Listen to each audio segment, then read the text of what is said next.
அடிச்ச எல்லாமே இன்க்ளூடிங் பிராமோஸ் மிசைலும் நம்ம யூஸ் பண்ணியிருக்கோம்.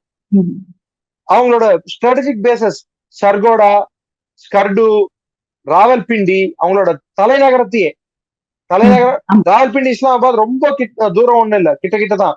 கஹூட்டா பிளான்ட் பக்கத்துலயே நியூக்ளியர் பிளான்ட் இருக்கு, சக்லாலா ஏர்பேஸ் இருக்கு, ரேமியார் கான் ஏர்பேஸ்ல ஏர் டிராபிக் கண்ட்ரோல் டவரே காலி. சர்கோடால நடு ரன்வேல வந்து 12 அடிக்கு 14 அடி பள்ளம் இருக்கு. அந்த ரன்வே புதுசாதான் அவங்க கட்டி ஆகணும். ராவல்பிண்டியில போட்ட பாம்ல நூர்கான் ஏர்பேஸ், அது அவங்களோட ஏர் மார்ஷல் நூர்கான் பாகிஸ்தான் ஏர்போர்ஸோட ஒரு பெரிய ராணுவ விமானப்படை அதிகாரி. அது வந்து பாகிஸ்தான்லயே பிரதமர்கள், ஜனாதிபதி, ராணுவ தளபதி இவங்க எல்லாம் வந்து யூஸ் பண்ணக்கூடிய பேஸ் அதுதான். அந்த பேஸ்ல போட்ட குண்டுல பேஸே கிட்டத்தட்ட எதுவுமே இல்லாம ஆயிட்டு இருக்கு. தரமாக் காலி, ரன்வே காலி, சைடு ரன்வேன்னு சொல்லுவாங்க, சைட்ல டேக் ஆஃப், அதுவும் காலி. சோ அவங்க எதிர்பார்க்கவே இல்லை. அவங்க சர்கோடான்ற பேஸ் வந்து அவங்க F-16 பிளேன்கள் வந்து அங்கதான் வச்சிருக்காங்க, அதையும் அடிச்சோம். ஸ்கர்டூல சைனா கொடுத்த JF-17 பிளேன்ஸ் வச்சிருந்தாங்க, அதையும் அடிச்சோம். எல்லாம் பிரம்மோஸ் மிசைல்.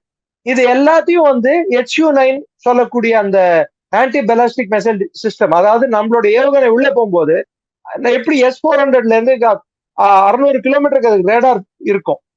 அந்த 600 கிலோமீட்டர் ரேடாருக்குள்ள எது வந்தாலும் ஊடுருவினாலும் அது உடனே இது மிசைல் அனுப்பிச்சு வான்வெளியில தாக்கி அதை கீழே தகர்க்கணும். அதுதான் அந்த சிஸ்டமோட முக்கிய குறிக்கோள், அதுதான் வேலை. பட் HU-9 அந்த வேலையை பண்ணிச்சான்னு பாத்தீங்கன்னா இல்ல.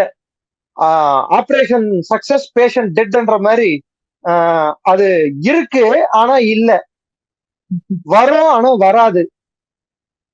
இப்படிதான் அவங்க அதோட செயல்பாடுகள் இருந்திருக்கு. சோ பாகிஸ்தானோட நம்ம எதெல்லாம் அடிச்சோம்னு பாருங்க. அவங்க ரேடார் ஸ்டேஷன்ஸ் அடிச்சோம், அவங்க கம்யூனிகேஷன் சென்டர்ஸ் அடிச்சோம், அதாவது செய்தி பரிமாற்றம் அதுக்குன்ட்டு ஒரு சிஸ்டம் இருக்கும், சென்டர்ஸ் இருக்கும், அதை தகர்த்தோம். ரன்வேக்களை தகர்த்தோம். அவங்க கிடங்குகள் எங்கெல்லாம் வந்து அவங்க பிளேன்ஸ், ஆர்மமெண்ட்ஸ், அம்யூனிஷன் எங்கெல்லாம் வச்சிருக்காங்களோ ஆயுத கிடங்குகள், அதை அடிச்சோம்.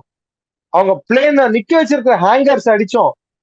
சோ கிட்டத்தட்ட பாகிஸ்தான் வான்வெளியில நம்மளோட கை ஓங்கி இருந்த நிலைமை போய் கிட்டத்தட்ட பாகிஸ்தான் வான்வெளியே நம்ம கட்டுப்பாட்டில் வந்துருச்சு.